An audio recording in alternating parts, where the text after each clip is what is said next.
themselves. Right. Yeah. Well, and to your point, I've seen and heard sources from mainstream sources, CNN and MSNBC, to even like Breaking Points, who pride themselves on being New Age and stuff like that. They've all said that this is a completely unprovoked attack on the Russian side. No one did anything to do any of this. When it's as simple as looking at what the NATO lines look like when NATO was first established, and then what they looked like last year.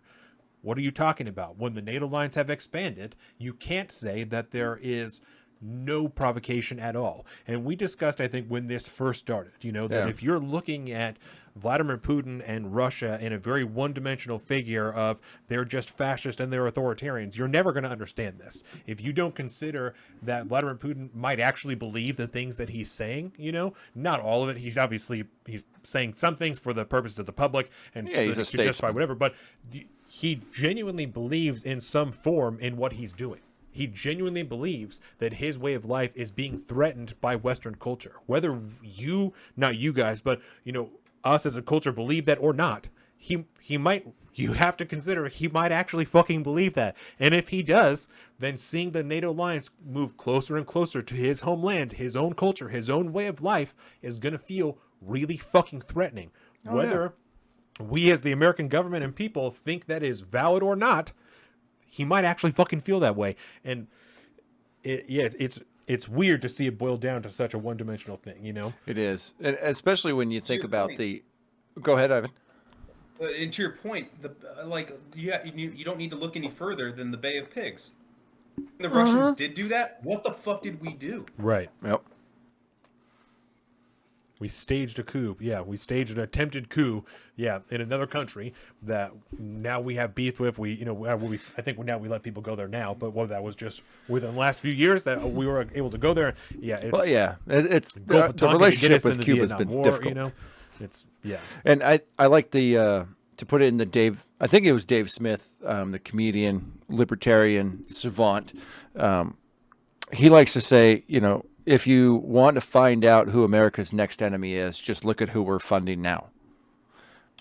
And I mean, I feel like you could go back through history and that works out pretty damn well. Right. And and also I would say this, if you are Vladimir Putin and you are trying to wage this war against your neighboring nation of Ukraine, how is it that when your guys are being shot, your MiGs are being shot out of the sky, your helicopters are being shot down, and all of your soldiers being, killed and all this stuff by UN weaponry, even though they're being held by Ukrainian soldiers, how do you think, his perspective is he's at war with the West? Period. I mean, you're obviously, you don't have the boots on the ground and so on and so forth, but you're fighting against the combined military manufacturing power of the West, essentially, at this point. They're shooting 5.56 right now. Yes. they are shooting 5.56 at the Russian soldiers. That is where we are at. They are sending millions of rounds of ammunition over to Ukraine. They're using American weapons to shoot American bullets with Ukrainian soldiers. Yeah, it's crazy how easy it is for people, the general public, to just disassociate themselves with that factor, because it's righteous.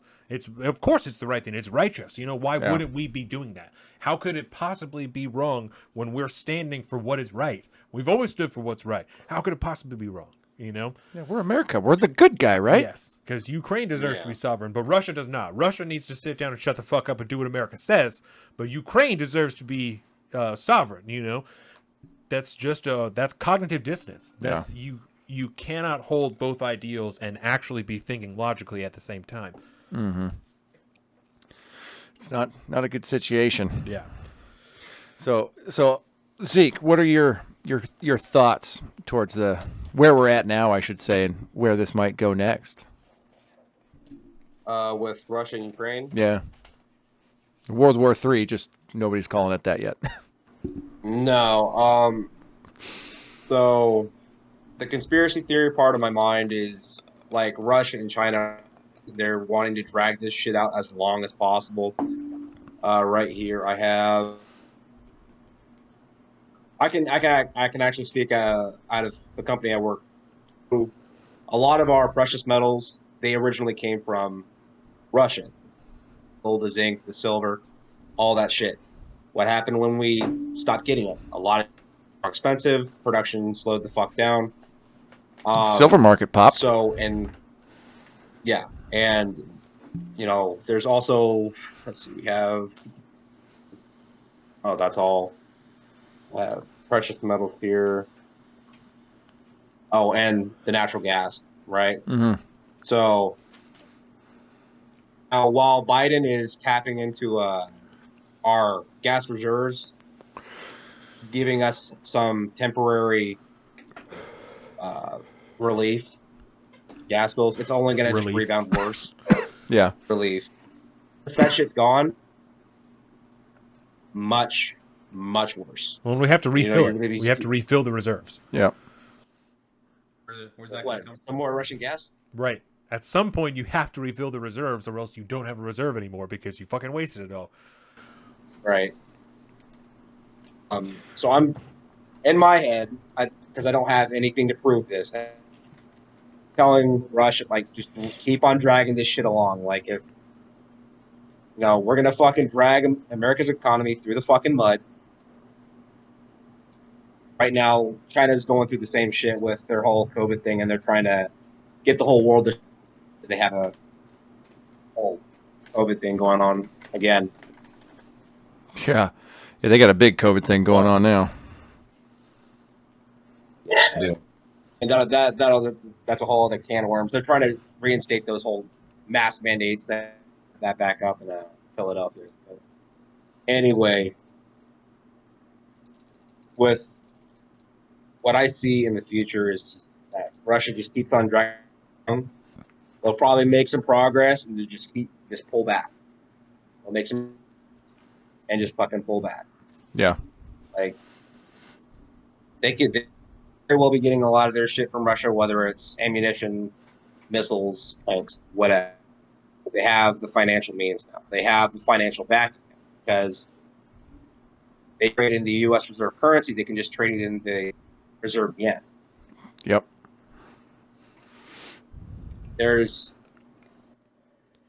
And we're beholden to China. We have no choice. We in the West, the EU, can stop doing business with Russia as much as possible. They can even switch to green energy and do ourselves a deficit so that we're separate from Russia. We have no choice for the foreseeable future to separate ourselves from China on a large-scale basis enough that they could not subsidize Russia enough to keep them afloat, and Russia will do the same shit, and I didn't mean to interrupt you, but Russia will do the same shit that North Korea does and sell drugs and do anything else that they have to do on the back end to make ends meet. It doesn't matter to them, they'll do whatever they got to do to make sure that Mother Russia stays alive.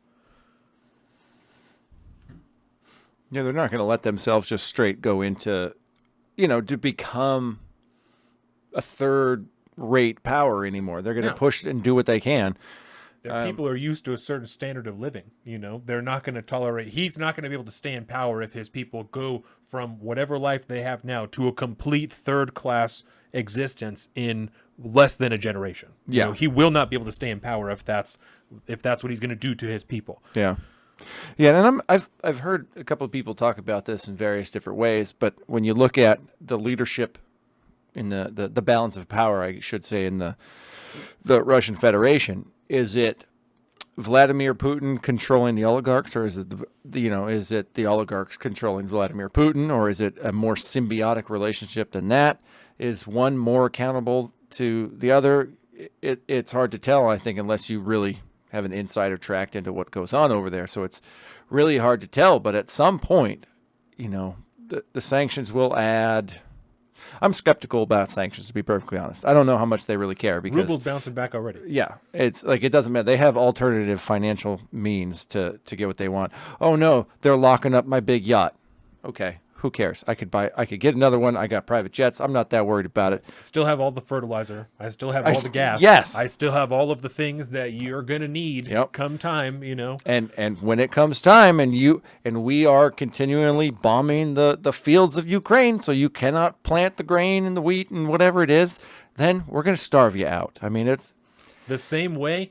Oh my God, I'm so glad you said that, because that's literally, we were talking about this earlier, Rome and all this shit. That's the same way that Rome ended up winning wars, especially civil wars within the Roman Empire itself. Salt They it? didn't invade these enormous cities until the end, when they would go and take all the treasure. They would just starve the people out. They would just surround the entire enormous city and cut off all the supply lines and let them exist on their reserves until they could anymore. The same thing we're doing with our fucking gas right now. You can spend all the reserves that you want. When they are tapped out and you are doing this circular bullshit with your gas industry, where you're having Jen Psaki say, "Oh, well, they have all these leases. Why can't they just do this?" When at the same, we've talked about this before, to simplify it down, right? The oil companies are having to pay off the people, not pay off, but pay back their investors, because the investors lost so much money when so many of the expansions failed. We talked about how many gas producers or energy producers had to close when the oil war was going on. Yep. So it's not as simple, and you guys know this, it's not as simple as it's being boiled down to in the White House press briefing room. You know, it's being blamed, as always, on capitalists, when government intervention is an enormous piece of the puzzle here. So it just feeds so much into what we were talking about earlier, of literally not paying attention to history. If there's only one thing you're going to pay attention to, why don't we as a society think about the other largest republic that's ever existed? Fucking Rome. If you're only going to look up one thing, look up the one thing that looks the most like you do, so you can see what the problem was. Yeah. Why not? Like, so much of this stuff it's right there. It is literally right there. Welcome to the salt of the streets, coming at you every week with this food for thought. Hope you ready to eat.